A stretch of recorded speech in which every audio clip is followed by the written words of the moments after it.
Olá pessoal, hoje daremos continuidade à nossa disciplina de anatomia e vamos falar sobre a classificação do nosso tecido ósseo, né?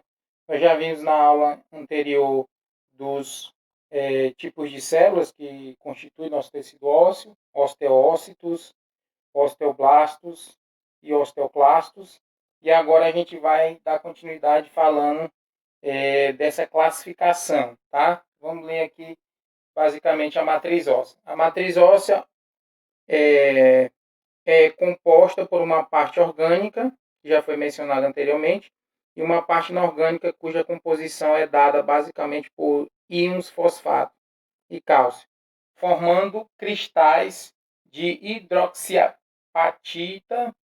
A matriz orgânica, quando o osso se apresenta descalcificada, cora-se com os corantes específicos do colágeno, pois ela é composta por 95% de colágeno tipo 1.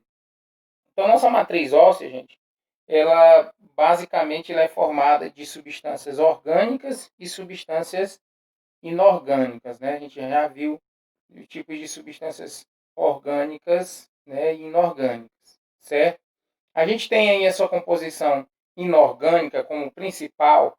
Nós temos os íons fosfato e cálcio, né? Nós sabemos aí, todo mundo já deve ter ouvido falar, que nós temos muito cálcio nos nossos ossos, né? E o fosfato. Esses dois minerais que dão essa resistência e essa rigidez ao tecido ósseo. Então, são os dois íons que a gente pode estar citando aqui, que tem essa capacidade de deixar a matriz óssea mais rígida, certo?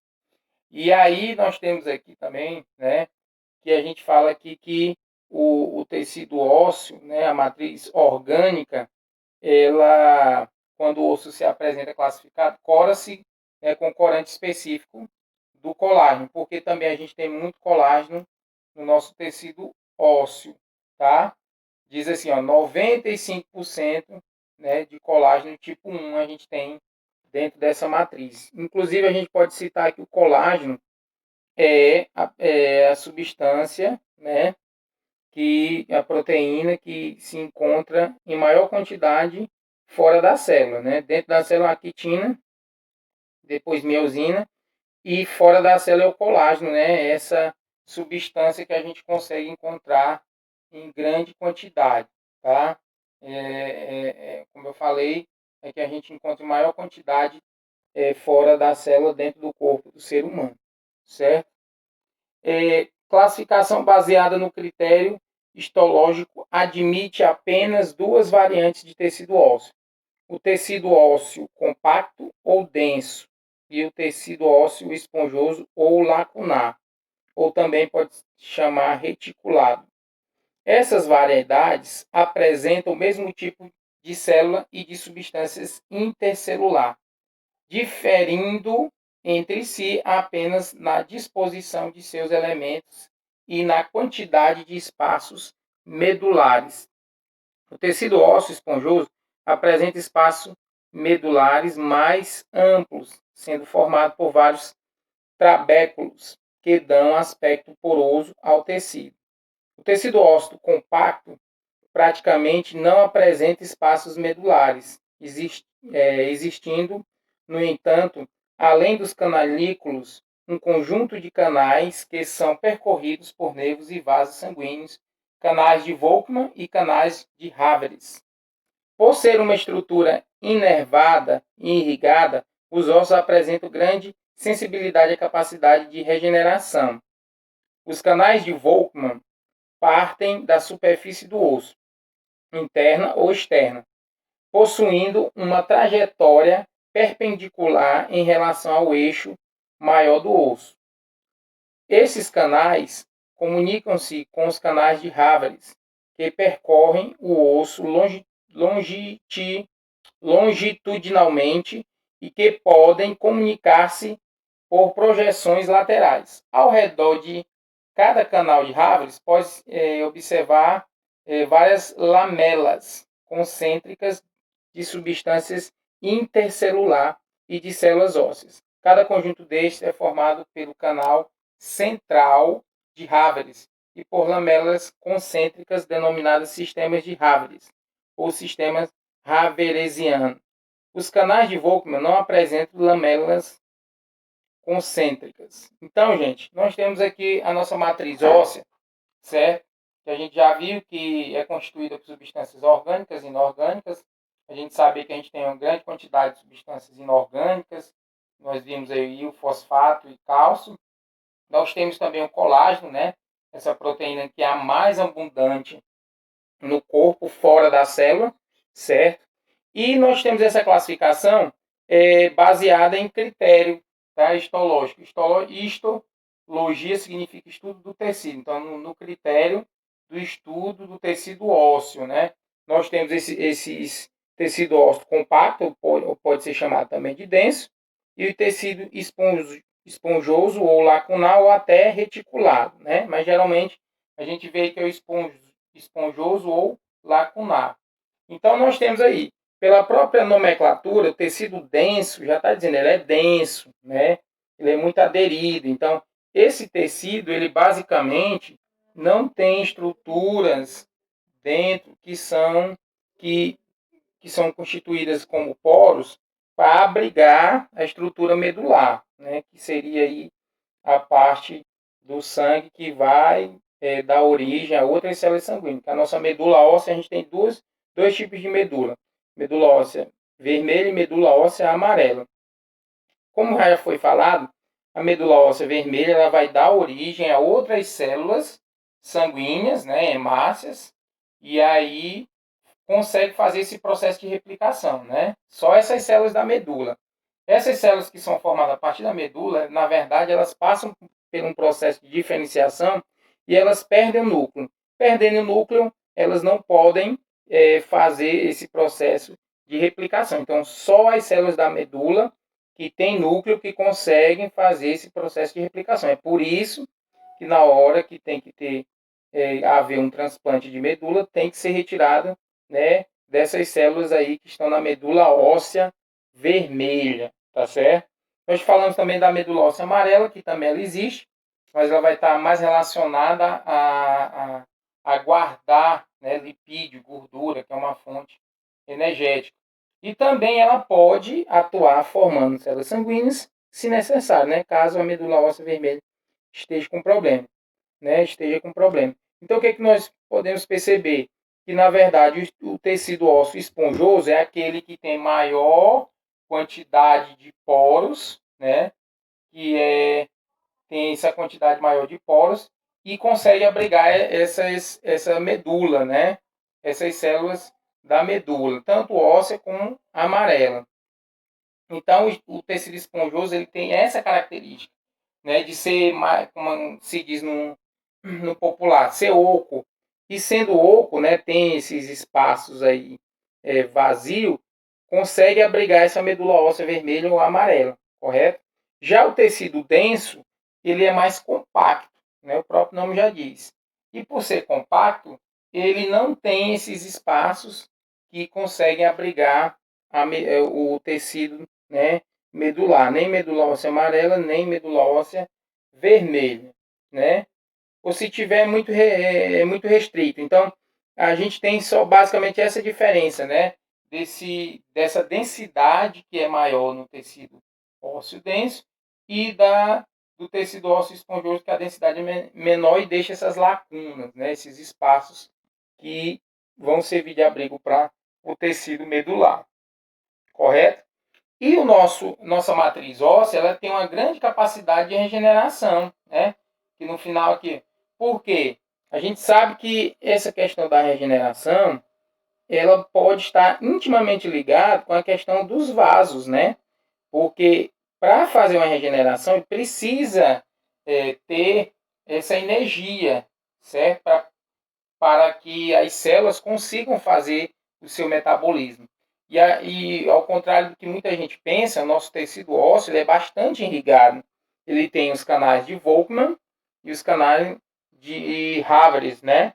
Então nós temos aí uma grande quantidade de canais que vão servir para que a nossa matriz óssea, certo, consiga fazer todo o metabolismo dela. E o nosso osso, ele trabalha muito, né? Ao contrário de que muita gente pensa, ele trabalha muito. Ele é reserva, por exemplo, desses minerais que a gente falou, principalmente o cálcio, né? Isso todo o tempo acontece uma dinâmica na alimentação, você absorver, levar para a matriz óssea, quando precisar retirar dessa matriz óssea, certo? Por isso que a gente tem que ter uma alimentação aí que contenha elementos e substâncias com cálcio. E a gente precisa de uma quantidade aí por dia, né? 0,5 gramas por dia é utilizado desse cálcio.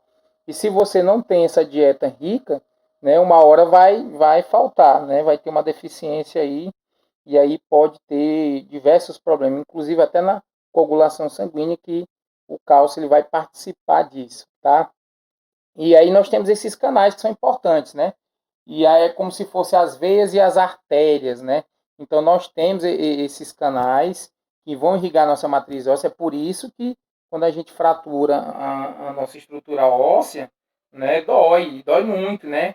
Porque se ela não fosse irrigado e por acaso a gente quebrasse nossos ossos, é claro que não ia causar uma dor, né? E além das células sanguíneas, tem também o tecido nervoso, né? Então, nós temos também os tecidos nervosos que estão, principalmente o tecido nervoso é que vai fazer essa captação do processo de dor, né? E o sangue vai irrigar. Então, nossos ossos são uma estrutura muito viva, tá? Totalmente viva e totalmente complexa, ao contrário do que muita gente pensa aí que não, ali é só aquela estrutura que é formada por cálcio e fosfato e não existe vida. Não, pelo contrário, né? A partir dali, por exemplo, são formadas as células sanguíneas. Então, os ossos são totalmente importantes. A gente já viu até as funções, né? Proteção, serve como alavanca, produz sangue, certo? Dá sustentação. Então, ele tem N funções no nosso organismo e sem eles a gente deixaria de fazer, né, muita coisa que a gente faz diariamente, né, na nossa vida, correto? Aí ele tem uma leitura aqui, diz assim, os canais de Volkmann partem da superfície do osso. Então, nós temos aqui que os canais de Volkmann eles vão partir dessa superfície, né, interna ou externa, tá? Porque a gente tem superfície interna e externa do osso, né? E possuindo uma trajetória perpendicular à região do eixo, né? Do eixo é a região central, quer dizer, perpendicular quer dizer um ângulo de 90 graus, tá? Quando toca o solo, ou quando toca a estrutura, né? Pode ser qualquer estrutura, você vai ter um ângulo de 90 graus, certo? Então a gente vai ver que ele vai ser diferente da direção dos canais de Haveres, certo? Esses canais comunicam com os canais de Haveres, que percorrem o osso longitudinalmente, né? Então esse canais de Haveres é o contrário, né? Ele é longitudinal, ele vai percorrer, a gente pode dar um exemplo, no horizonte, né? No nosso horizonte. E o canais de Volkmann na vertical, certo? E aí, nessa vertical, vai formar aí o ângulo de 90 graus, que é também chamado de perpendicular, tá?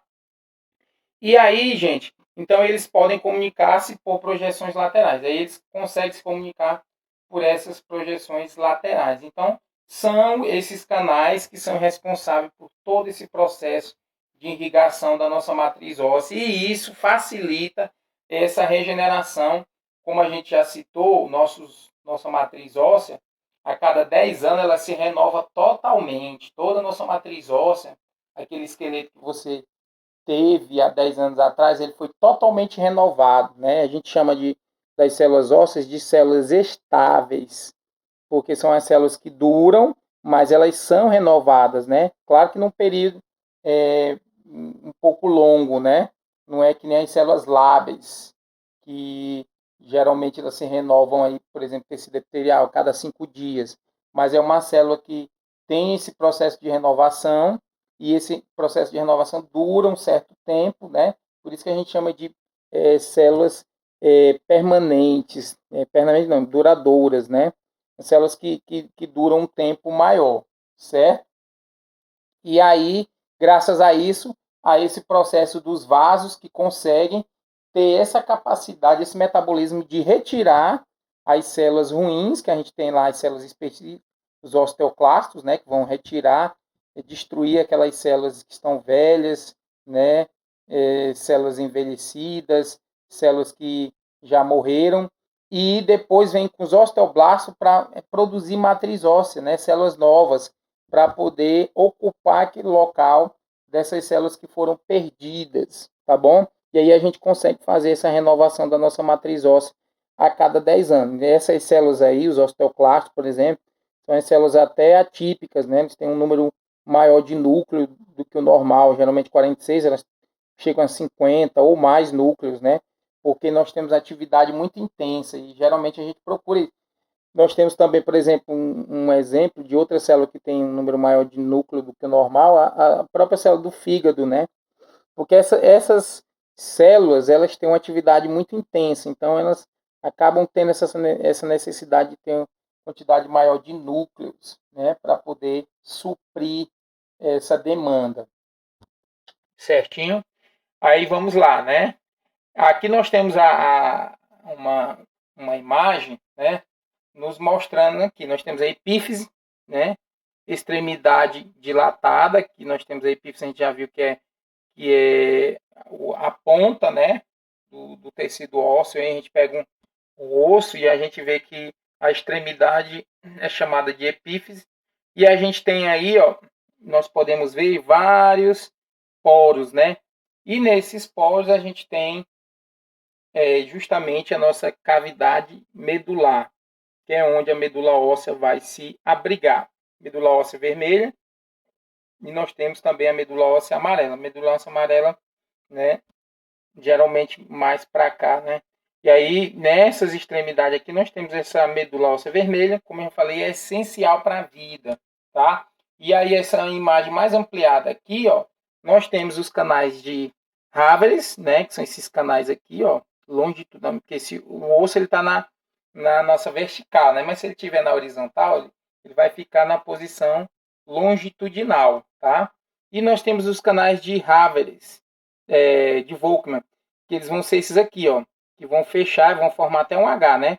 Canais de Havre, esse aqui, ó, maior, né?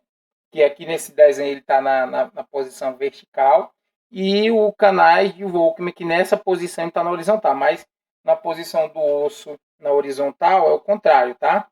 Então a gente percebe que os canais de Volkmann comunicam com os canais de Havres, certo? Então os canais de Havres geralmente são maiores porque eles percorrem essa posição longitudinal, tá bom? E aí nós temos aqui a membrana externa do osso formada por tecido conjuntivo, tá?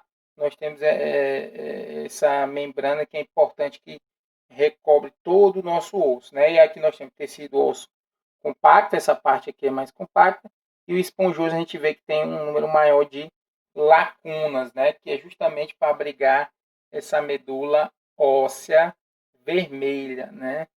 Então tá aí a matriz, tecido ósseo, uma imagem aí, né, da microscopia, certo? E aqui nós temos o tecido esponjoso, certo? Então, gente, é para mais ou menos a gente ter uma noção de como esses tecidos são, né? Então, o tecido ósseo, pelo que a gente entende aqui, ele é